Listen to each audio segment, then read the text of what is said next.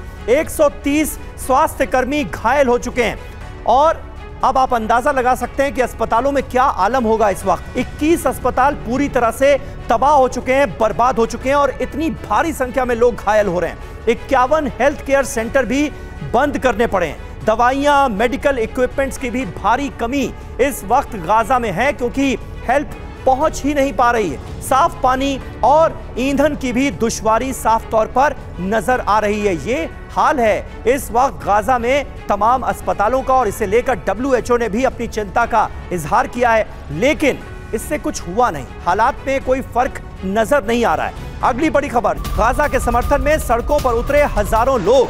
प्रदर्शनकारियों ने कई जगहों पर गाड़ियां जलाई हैं।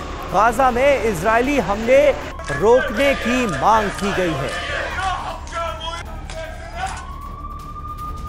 और एक और बड़ी खबर है, इजरायल के खिलाफ दुनिया भर में विरोध हो रहा है। ऑस्ट्रेलिया में मिलिट्री कार्गो को रोका गया है। फिलिस्तीन समर्थकों ने मिलिट्री कार्गो को रोका।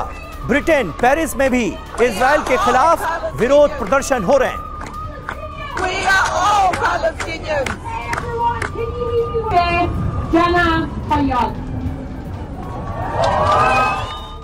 और वहीं इजरायल के तेल अवीव में भी प्रदर्शन हो रहे हैं। बंधकों की सलामती के लिए यहां पर रैली निकाली गई। हमास के कब्जे में अभी भी 240 बंधक मौजूद हैं। रैली में बंधकों के परिवार वालों ने भी हिस्सा लिया। ये देखिए कितनी भारी संख्या में इजरायल के लोग तेल अवीव की सड़कों पर उतरे। बंधकों के लिए दुआ मांगी गई और उनकी सकुशल रिहाई की डिमांड की गई।